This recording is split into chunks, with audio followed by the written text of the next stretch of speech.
संवर्धना मदरसन के बारे में वीडियो में बात करेंगे दोस्तों। क्वार्टर टू के रिजल्ट्स आए हैं बहुत रिसेंट में, उनका डिटेल एनालिसिस करेंगे। देखिए, जब हम संवर्धना मदरसन की बात करते हैं, ऑटो एंसिलरी कंपनी है। सोच लीजिए कार है या कोई कॉमर्शियल व्हीकल है, तो कुछ इंपॉर्टेंट उनके पार्ट्स रहते हैं, जैसे वायरिंग हार्नेस हुआ, विजन सिस्टम हुआ, या फिर मॉड्यूल्स और पॉलीमर हुआ, और अभी एक नया डिवीजन भी आ रहा है इंटीग्रेटेड असेंबलीज करके। तो ये सब कुछ इंपॉर्टेंट बिजनेस है जिस पर जो संवर्धना मदरसन है उनका रेवेन्यू आ रहा है, और धीरे धीरे करके जैसे एरोस्पेस है, मेडिकल, हेल्थ, लॉजिस्टिक्स, वहां पर भी डाइवर्सिफाई कर रहे हैं। लेकिन जो कार है या फिर जो कमर्शियल व्हीकल, उनका जो इंटीरियर में इंपॉर्टेंट जो एंसिलरीज है, वहां पर संवर्धना मदरसन है। अब लास्ट 3-4 सालों में उनको कुछ चैलेंजेस देखने को मिले हैं। अब कुछ कम भी हो गए हैं और कुछ चैलेंज अभी भी कम नहीं हुए, जैसे कि वेज, मतलब जो खर्चा है, एम्प्लॉय खर्चा, वो चैलेंज अभी भी हमको देखने को मिल रहा है। फिर ग्लोबल इंटरेस्ट रेट देखने को मिल रहा है जो थोड़ा सा ज़्यादा है, और संवर्धना मदरसन हम बात करेंगे थोड़ी देर में कि उनका डेट जो है थोड़ा सा ज़्यादा लेवल पर है, debt to equity, debt to EBITDA ratio. तो ये सब कुछ चैलेंज है बिजनेस को। अब चूंकि ऑटो एंसिलरी कंपनी है, तो जो कमोडिटी के प्राइस है, जैसे कॉपर है, एल्यूमिनियम है, तो इनके प्राइस भी अगर ज़्यादा हो तो मार्जिन में इंपैक्ट पड़ सकता है। तो अब वो धीरे धीरे करके थोड़ा सा स्टेबल, जैसा आप मान सकते हो गया है, जो कि अच्छी बात है। जैसे जो 2021 में जो बिल्कुल जब लॉकडाउन जब खुल रहे थे, ओपन हो रहे थे, तो अचानक से हमको देखने को मिला था कि एनर्जी के प्राइसेस बहुत बढ़ रहे थे, मटेरियल या जो रॉ मटेरियल है बहुत ज़्यादा बढ़ रहा था। तो इससे बिजनेस में बहुत इंपैक्ट पड़ जा रहा था जब हम मार्जिन्स की बात कर रहे थे। अब वो चैलेंज बहुत हद तक कम हो गए। तो ये मिक्स्ड कुछ नंबर्स हैं हमको यहाँ पर देखने को मिल रहे हैं। ये कौन सा नंबर है? ये थोड़ा ग्लोबल मैक्रोस का नंबर है। अब चूंकि ऑटो एंसिलरी की कंपनी है, अब यहाँ पर आपको अगेन दो चीज देखने को मिलेगी। जैसे आप यूरोप और नॉर्थ अमेरिका में ग्रोथ देखेंगे, ठीक है, जैसे क्वार्टर ऑन क्वार्टर आप देखिए डी ग्रो हुआ है, light vehicle, commercial vehicle, yes, year on year increase हुआ है। अगेन क्वार्टर ऑन क्वार्टर आप नॉर्थ अमेरिका में देखेंगे डी ग्रोथ हुआ है। अब इंडिया की हम बात करेंगे, हमारे देश की, तो क्वार्टर ऑन क्वार्टर यहाँ पर ग्रोथ हुआ है। ये जो लाइट ऑरेंज करके जो ग्राफ में है उसको देखिए, तो वहां पर ग्रोथ देखने को मिल रहा है, अच्छी बात है। चाइना में देखिए, लाइट व्हीकल्स में क्वार्टर ऑन क्वार्टर ग्रोथ हुआ है, कॉमर्शियल व्हीकल्स में थोड़ा सा डी ग्रोथ हुआ है। इससे क्या पता चल रहा है कि जो ग्लोबल चैलेंजेस हैं, कुछ इकोनॉमी को चैलेंज हो रहे हैं, जैसे ग्लोबल इंटरेस्ट रेट बढ़े हैं, और अभी इंटरेस्ट रेट के कारण पे थोड़ा सा स्लो डाउन जैसा भी माहौल है। जब हम यूएस या फिर नॉर्थ अमेरिका या फिर यूरोप की बात करते हैं, तो वो इम्पैक्ट कहीं बिजनेस पर भी देखने को मिल रहा है।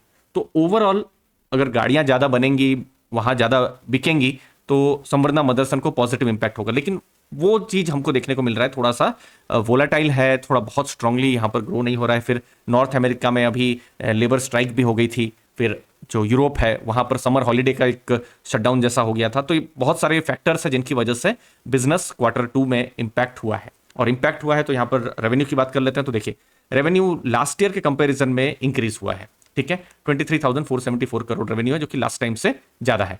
एबिटा की बात जब करेंगे तो 2001 करोड़ का एबिटा है, और मार्जिन भी थोड़ा सा इंक्रीज हुए हैं, जैसे 7.9% थे, फिर 8.5%। लेकिन प्रॉफिट में एक इंपैक्ट आया है, प्रॉफिट यहां पर कम हो गया है। ये 246 करोड़ से 202 करोड़ का यहां पर प्रॉफिट हमको यहां पर देखने को मिल रहा है। अब इसका भी एक रीजन है।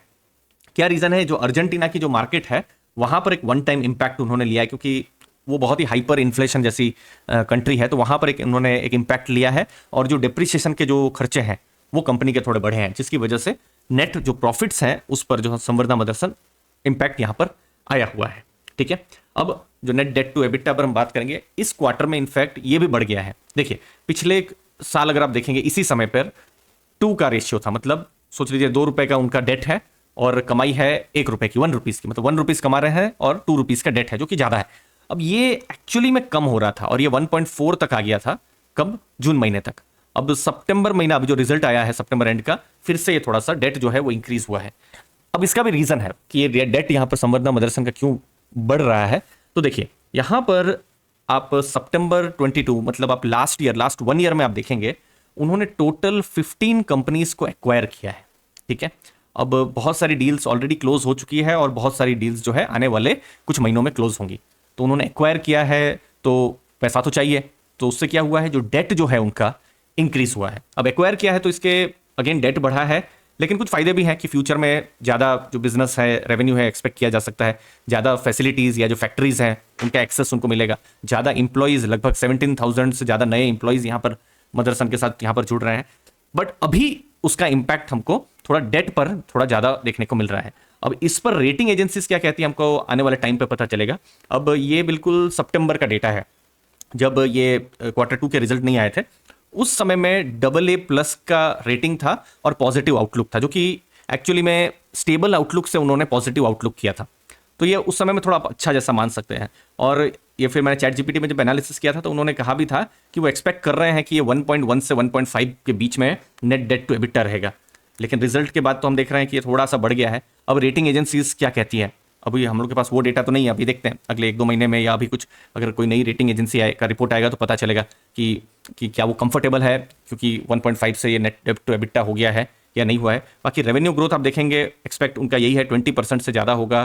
फिर प्रॉफिटेबिलिटी भी जो है मीडियम टर्म में 9 to 10% इंक्रीज होगी, तो उस पर पॉजिटिव है कि ठीक है बिजनेस यहाँ पर ग्रो करने वाला है ऑर्गेनिकली प्लस इनऑर्गेनिकली। ऑर्गेनिक मतलब जैसा खुद का बिजनेस ग्रो कर रहा है वैसे ही, और इनऑर्गेनिक जो कंपनी जो एक्विजिशन कर रही है उससे। बाकी डाइवर्सिफाइड प्रोफाइल है, फिर बड़ी कंपनीज के साथ उनके लॉन्ग टर्म के रिलेशनशिप है, तो वो सब कुछ पॉजिटिव चीज़ है और वो बहुत ही अग्रेसिव यहाँ पर एक्विजिशन कर रही है। तो ये सब मदरसन सुमी के बारे में जो रेटिंग एजेंसी है उन्होंने यहाँ पर किया हुआ है। लेकिन इससे डेट जो है थोड़ा सा इंक्रीज हुआ है दोस्तों।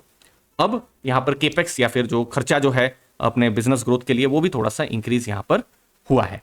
अब फाइनल ऑर्डर बुक क्या उनके पास कैसा है, मजबूत है, स्ट्रांग है, तो ये $77 बिलियन का है। करोड़ में कन्वर्ट कर देता हूँ, 7,700 करोड़ डॉलर का उनका ऑर्डर बुक जो सितंबर 23 में यहाँ पर है।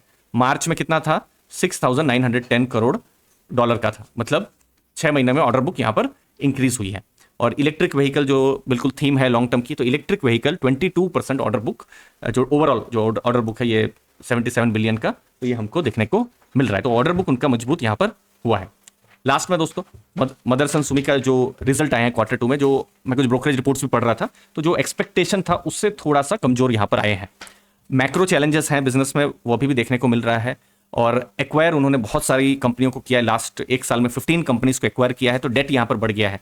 यस, डेट बढ़ा है, लेकिन फ्यूचर में ग्रोथ भी एक्सपेक्ट किया जा सकता है। अब ये सब किस पर डिपेंड करेगा, एग्जीक्यूशन पर, कि ठीक है इतनी कंपनियां एक्वायर आपने कर ली है, अब एग्जीक्यूट आप ठीक से कर पा रहे हैं या नहीं, या इंप्लीमेंट ठीक से आप कर पा रहे हैं कि नहीं। अगर वो बहुत अच्छे से वो कर पाते हैं, नई कंपनियों के अपने अंदर वो आराम से यहाँ पर मर्ज कर पाते हैं, तो फिर बिल्कुल यहाँ पर पॉजिटिव हो सकता है, जिसको हमको क्वार्टर ऑन क्वार्टर यहाँ पर देखना है। इलेक्ट्रिक व्हीकल का बुक इंक्रीज हो रहा है, ये एक और यहाँ पर पॉजिटिव है। तो ओवरऑल ये जो रिजल्ट आए हैं यहाँ पर हमको अब आने वाले जो एटलीस्ट 2-3 क्वार्टर में यही देखना है कि रिकवरी सिग्नल्स यहाँ पर हमको देखने को मिले। बाकी एक जो रिजल्ट्स हैं जहाँ हमको चैलेंज देखने को मिला है, बट एक्विजिशन भी हमको देखने को मिला है, और फ्यूचर के लिए यहाँ पर बहुत सारी अपॉर्चुनिटी भी देखने को मिल रही है। लेकिन उसके लिए जरूरी है कुछ रिकवरी सिग्नल्स यहाँ पर देखना जब हम संवर्धना मदरसन की बात कर रहे हैं। तो ओवरऑल हमने यहाँ पर डिटेल में एनालिसिस की संवर्धना मदरसन, पुराना नाम मदरसन सुमी। मुझे उम्मीद है आपको वैल्यू मिली होगी। थैंक यू, धन्यवाद दोस्तों।